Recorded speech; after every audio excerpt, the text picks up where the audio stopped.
पहला प्रश्न हमारा है, निम्नलिखित में से कौन सा अंग यानी कि हमारे शरीर का कौन सा भाग है जो रक्त से नाइट्रोजन यौगिकों को बाहर करता है। तो हमारे शरीर का कौन सा भाग है जो रक्त से, हमारे ब्लड से नाइट्रोजन यौगिकों को बाहर करता है। तो इसका राइट आंसर हो जाएगा किडनी, जिसको हिंदी में हम गुर्दा कहते हैं। तो गुर्दा जो होता है, हमारा किडनी जो होती है, वह रक्त से नाइट्रोजन यौगिकों को बाहर करती है। यानी ऑप्शन ए इसका बिल्कुल सही है, किडनी यानी कि गुर्दा। अगला प्रश्न हमारा क्या कह रहा है, खोपड़ी के अध्ययन को क्या कहा जाता है। यहाँ पे आपको बताना है कि खोपड़ी के अध्ययन को हम क्या कहते हैं। तो खोपड़ी के अध्ययन को कहा जाता है क्रेनियोलॉजी, यानी ऑप्शन ए इसका बिल्कुल सही है। खोपड़ी के अध्ययन को क्या कहा जाता है, तो खोपड़ी के अध्ययन को हम कहते हैं क्रेनियोलॉजी। आप इसे जरूर ध्यान दीजिएगा। वहीं एक चीज़ और आप ध्यान रखिएगा, इसके बाद दो चार चीज़ें मैं आपको और बता देता हूँ कि कौन कौन सा वैज्ञानिक अध्ययन है तथा उस वैज्ञानिक अध्ययन के तहत किस चीज़ का अध्ययन किया जाता है। तो आप याद रखिएगा, सबसे पहले आप याद रखिए एंथोलॉजी।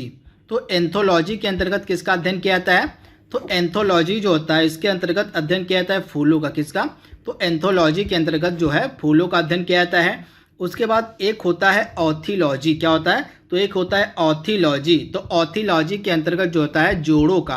किसका, तो ऑथोलॉजी के अंतर्गत जो है जोड़ों का अध्ययन यानी कि ज्वाइंट जो होता है उसका अध्ययन किया जाता है। अगला प्रश्न क्या कह रहा है, तीसरा प्रश्न हमारा है, निम्नलिखित में से कौन सी नस यानी कि हमारी कौन सी वेन होता है, इसको इंग्लिश में नस को वेन कहते हैं। नस का कार्य फेफड़ों से हृदय तक शुद्ध रक्त पहुंचाना होता है। Super important. तो वह कौन सी नस होती है जिसका कार्य होता है फेफड़ों से हृदय तक शुद्ध यानी कि जो प्योर ब्लड होता है उसको पहुंचाना। तो इसका राइट आंसर हो जाएगा पल्मोनरी वेन जो होती है हमारी, इसका जो कार्य होता है वह होता है फेफड़ों से हृदय तक साफ रक्त को पहुंचाना। यानी राइट आंसर आपको मिलेगा ऑप्शन ए। तो आप इसे जरूर ध्यान दीजिएगा। अगला प्रश्न हमारा क्या कह रहा है, सूखा रोग यानी जिसको इंग्लिश में कहते हैं हम रिकेट्स, निम्नलिखित में से किस विटामिन की कमी से होता है। तो जो सूखा रोग होता है या किस विटामिन की कमी से होता है, तो विटामिन डी की कमी से जो है सूखा रोग यानी कि रिकेट्स नामक बीमारी होती है। तो आप इसे ध्यान दीजिएगा। वहीं विटामिन सी की कमी से कौन सी बीमारी होती है, तो स्कर्वी नामक जो रोग होता है यह किसकी कमी से होता है, तो विटामिन सी की कमी से होता है। और विटामिन बी की कमी से कौन सा रोग होता है, तो विटामिन बी की कमी से रोग होता है बेरी। तो इसे आप ध्यान दीजिएगा, विटामिन बी की कमी से रोग होता है बेरी। तो इसे आप ध्यान दीजिएगा। अगला प्रश्न हमारा कह रहा है, गणतंत्र दिवस जो 2019 का मनाया गया, तो आपको बताना है कि गणतंत्र दिवस 2019 पर भारतीय रेलवे की झांकी का मुख्य विषय क्या था। सुपर इंपॉर्टेंट प्रश्न। तो गणतंत्र दिवस 2019 पर भारतीय रेलवे की झांकी का मुख्य विषय क्या था, तो मोहन से महात्मा, यानी ऑप्शन बी इसका बिल्कुल सही है।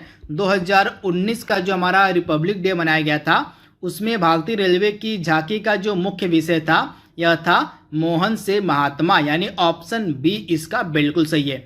आपके लिए एक और प्रश्न, आप अगर आपको जवाब पता होगा तो आप कमेंट बॉक्स में बताइएगा कि इस वर्ष यानी कि 2020 का हमने जो गणतंत्र दिवस मनाया है, इस गणतंत्र दिवस के अवसर पर हमारे मुख्य अतिथि कौन थे। अगर आपको इसका जवाब पता है तो आप कमेंट बॉक्स में बताइएगा। अगला प्रश्न हमारा क्या कह रहा है, निम्नलिखित में से कौन सा भारत का पहला सौर ऊर्जा से संचालित हवाई अड्डा है। सुपर इंपॉर्टेंट प्रश्न। तो भारत का जो पहला सौर ऊर्जा यानी कि सोलर एनर्जी की यहाँ पे बात हो रही है, तो सोलर एनर्जी से संचालित भारत का जो पहला हवाई अड्डा है वह है कोचिन अंतर्राष्ट्रीय हवाई अड्डा, यानी ऑप्शन ए इसका बिल्कुल सही है। जो कोचिन अंतर्राष्ट्रीय हवाई अड्डा है यह भारत का पहला सौर ऊर्जा से संचालित हवाई अड्डा बन गया है। तो आप इसे ध्यान दीजिएगा। वहीं दूसरा ऑप्शन हमारा है कुशीनगर। जो कुशीनगर हवाई अड्डा ये आपको मिलेगा कहाँ पे, कुशीनगर गोरखपुर में पड़ता है, यानी कि नहीं उत्तर प्रदेश में है यह कुशीनगर अंतर्राष्ट्रीय हवाई अड्डा। यह चर्चा में क्यों था, तो हाल ही में इसको अंतर्राष्ट्रीय हवाई अड्डा बना दिया गया था, इसी कारण से यह न्यूज़ में था। तो ये आपके एग्जाम में पूछा जा सकता है कि जो कुशीनगर हवाई अड्डा है जिसको हाल ही में अंतर्राष्ट्रीय हवाई अड्डा बना दिया गया था, यह किस राज्य में स्थित है। उत्तर प्रदेश राज्य का हवाई अड्डा था कुशीनगर हवाई अड्डा, जिसको अंतर्राष्ट्रीय हवाई अड्डा बना दिया गया। और तीसरा प्रश्न भी इंपॉर्टेंट आपके लिए है, देवी अहिल्याबाई अंतर्राष्ट्रीय हवाई अड्डा, तो यह कहाँ पे है, तो यह मध्य प्रदेश में आपको मिलेगा, मध्य प्रदेश के इंदौर में। कहाँ? तो मध्य प्रदेश के इंदौर में यह है देवी अहिल्याबाई अंतर्राष्ट्रीय हवाई अड्डा। इसको भी जो है अंतर्राष्ट्रीय हवाई अड्डा का दर्जा दे दिया गया था, तो इसी कारण से यह भी न्यूज में था। अगला प्रश्न हमारा क्या कह रहा है, निम्नलिखित में से कौन सा राज्य भारत का पहला जैविक खेती वाला राज्य बना, यानी कि ऑर्गेनिक फार्मिंग करने वाला भारत का पहला राज्य कौन सा बना था, तथा यही राज्य था ओपन डिफिकेशन फ्री भी होने वाला भारत का पहला है, खुले में शौच मुक्त होने वाला भारत का पहला राज्य, और जैविक खेती करने वाला भारत का पहला राज्य कौन बना था। दोनों एक ही राज्य हैं, आपको बताना है।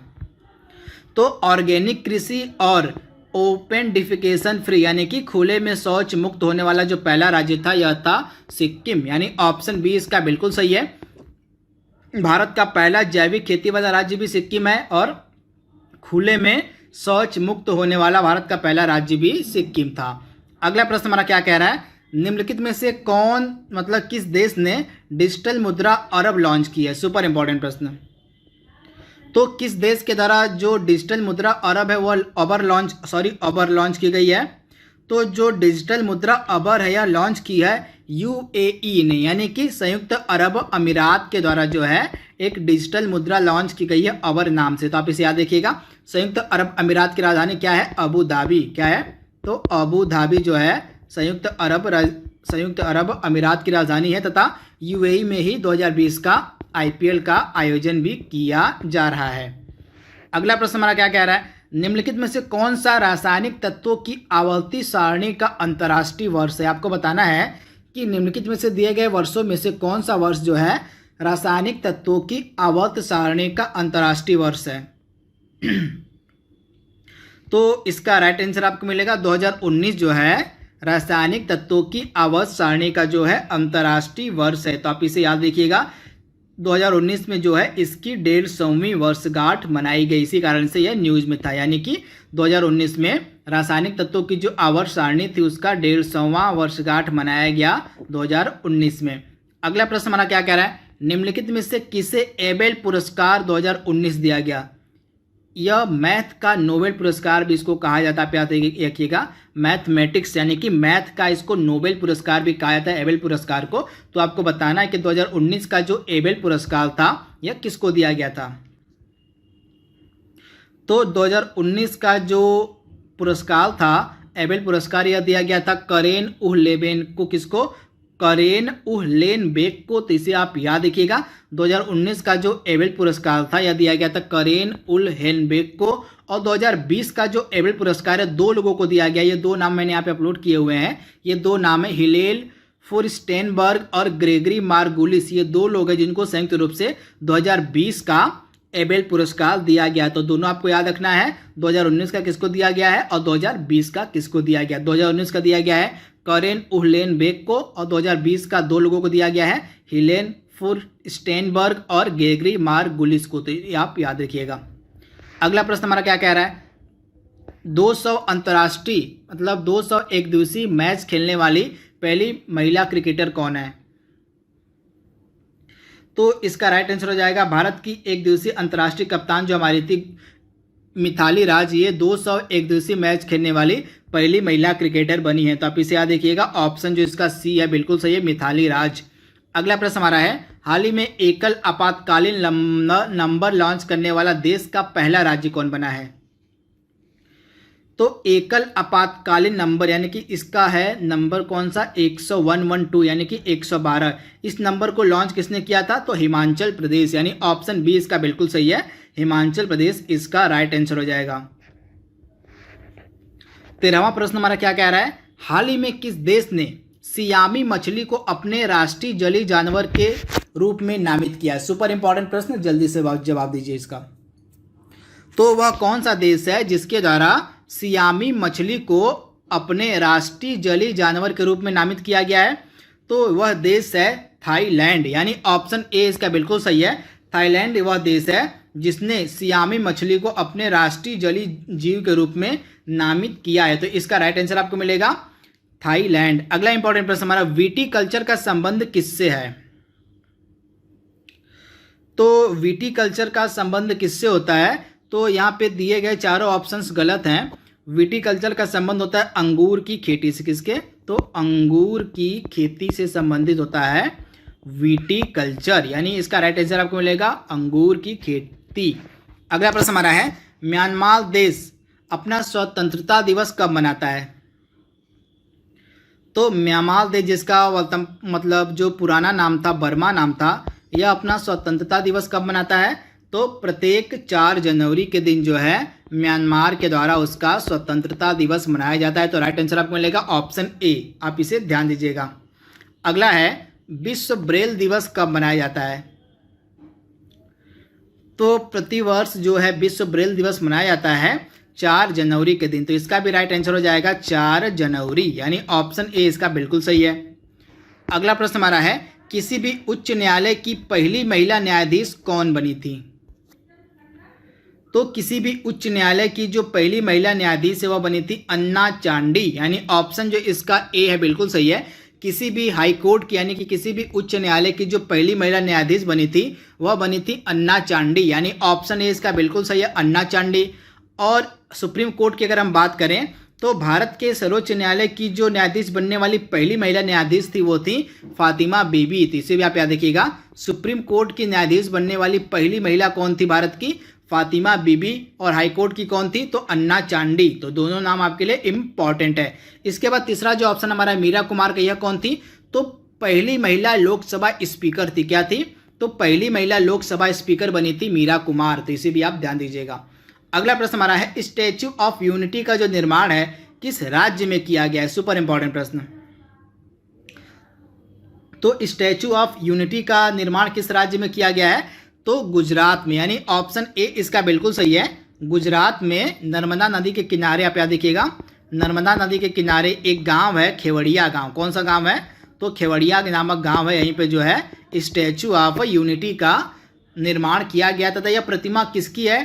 तो यह प्रतिमा है सरदार वल्लभ भाई पटेल की। किसकी? तो सरदार वल्लभ भाई पटेल की यह प्रतिमा है स्टैच्यू ऑफ यूनिटी। अगला प्रश्न हमारा है, चेक कितने दिन तक वैध रहता है? यानी कि चेक की जो समय सीमा है कितनी होती है?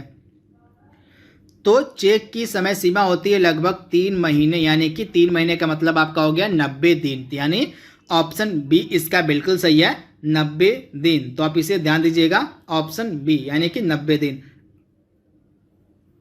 अगला प्रश्न हमारा है, मूल संविधान में कितनी अनुसूचियां थी? यानी कि जब हमारा संविधान बनके तैयार हुआ था तो उस समय हमारे संविधान में कितनी अनुसूचियां थीं? तो मूल संविधान में टोटल 8 अनुसूचियां थी, परंतु वर्तमान में हमारे संविधान में टोटल 12 अनुसूचियां विद्यमान हैं। तो दोनों आपको याद रखना है। अगला प्रश्न क्या कह रहा है हमारा, INS विक्रमादित्य भारत का जो एकमात्र युद्धपोत है, आप इसे याद रखिएगा, हमारे देश का वर्तमान में जो एकमात्र युद्धपोत है वह है INS विक्रमादित्य। तो आपको बताना है कि INS विक्रमादित्य को हमने किस देश से खरीदा हुआ है? तो INS विक्रमादित्य को हमने खरीदा हुआ है रूस से, यानी ऑप्शन सी इसका बिल्कुल सही है, रूस।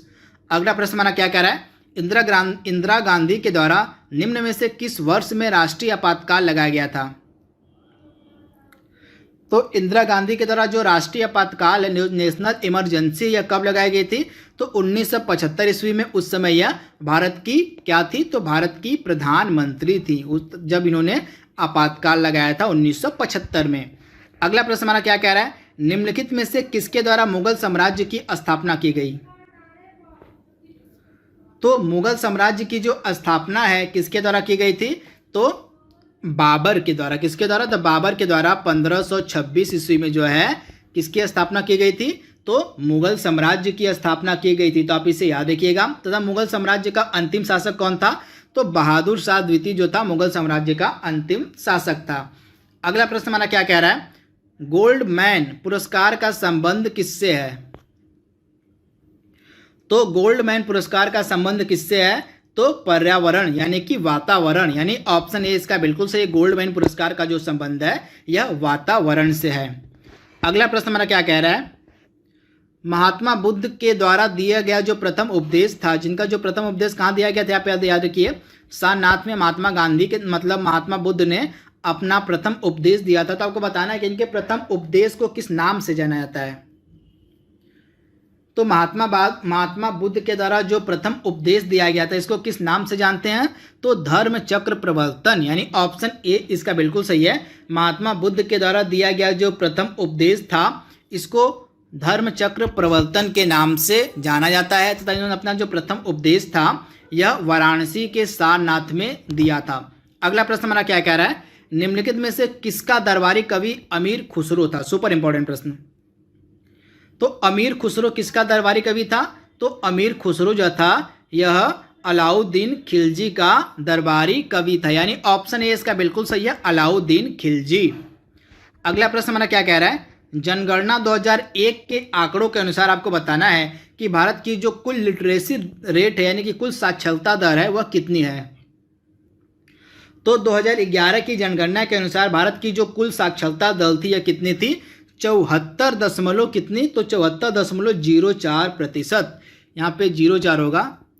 74.04% कुल साक्षरता दर थी भारत की 2011 की जनगणना के अनुसार। और अगर हम कुल पुरुषों की साक्षरता की बात करें तो पुरुषों की कुल साक्षरता दर थी 82.14% और महिलाओं की कुल साक्षरता दर कितनी थी?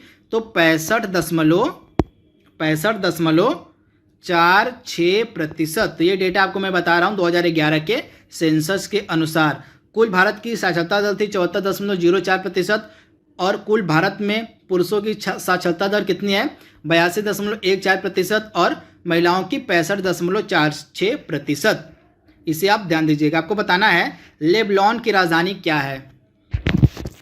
तो लेबनान हाल ही में सुर्खियों में था, आपको पता, क्योंकि यहाँ पे एक बहुत बड़ा विस्फोट हो गया था तो इसी कारण से यह सुर्खियों में था। तो लेबनान की जो राजधानी थी बेरूत, यहीं पे बहुत बड़ा विस्फोट हुआ था। तो इसका राइट आंसर हो जाएगा बेरूत जो है लेबनान की राजधानी है। तो इसे आप ध्यान दीजिएगा, आपके एग्जाम में यह प्रश्न पूछा जा सकता है। वहीं अबू धाबी किसकी राजधानी है? तो अबू धाबी राजधानी है यूएई की, संयुक्त अरब अमीरात की। अंकारा किसकी राजधानी है? अंकारा तुर्की की राजधानी है। और निकोसिया किसकी राजधानी है? तो निकोसिया साइप्रस देश की राजधानी है। अगला प्रश्न हमारा क्या कह रहा है? कंप्यूटर में प्रोग्राम को क्या कहा जाता है? तो कंप्यूटर में जो प्रोग्राम्स होते हैं उनको हम क्या कहते हैं? तो कंप्यूटर के प्रोग्राम्स को कहा जाता है सॉफ्टवेयर, यानी ऑप्शन बी इसका बिल्कुल सही है। कंप्यूटर के प्रोग्राम को कहा जाता है सॉफ्टवेयर, यानी ऑप्शन बी इसका बिल्कुल सही है। आज का लास्ट प्रश्न हमारा है, किसे कंप्यूटर की मुख्य मेमोरी कहा जाता है? तो कंप्यूटर की जो मुख्य मेमोरी है किसे कहा जाता है? तो रैम को, यानी ऑप्शन ए इसका बिल्कुल सही। कंप्यूटर की मुख्य मेमोरी को हम रैम कहते हैं। रैम का पूरा नाम क्या होता है? Random access memory. ये भी आपसे एग्जाम में पूछा जा सकता है। तो दोस्तों जैसा कि मैंने बताया कि आपको देखिए बहुत ही बेहतर ऑफर है, आपको 20% तक का ऑफ मिलता है अगर आप एसएससी सीजीएल एग्जाम 2023 के लिए प्रिपेयर कर रहे हैं या फिर किसी भी दिल्ली पुलिस के लिए भी कर रहे हैं, एसएससी किसी कैटेगरी के ले रहे हैं अगर वो नॉन टेक्निकल में आता है। तो यहाँ पे आप कोड यूज करेंगे wimleys@14 जो कि डिस्क्रिप्शन बॉक्स में मैंने दे रखा है, उसका यूज करेंगे तो आपको 20% तक का ऑफ मिल जाएगा। कोड ध्यान रखिए wimleys@14 यूज करना है जो कि मैंने डिस्क्रिप्शन बॉक्स में दे रखा है। और वीडियो अगर आपको अच्छी लगेगी तो इसे ज्यादा से ज्यादा लाइक करेगा, चैनल पर नए होंगे तो चैनल को सब्सक्राइब करेगा, वीडियोस को ज्यादा से ज्यादा शेयर करेगा। और किसी भी तरीके के डिटेल्स चाहिए तो देखिए नीचे नंबर भी दिया हुआ है 85858585, ठीक है। इस पे जो है आप कॉल करके जो भी आपको अगर कुछ अदर डिटेल्स चाहिए होंगी तो वो भी आपको मिल जाएंगे। बाकी अपना ध्यान रखिए, अनअकैडमी एप्लीकेशन इंस्टॉल कर लीजिए। मिलते हैं हम आपको अगली वीडियो में।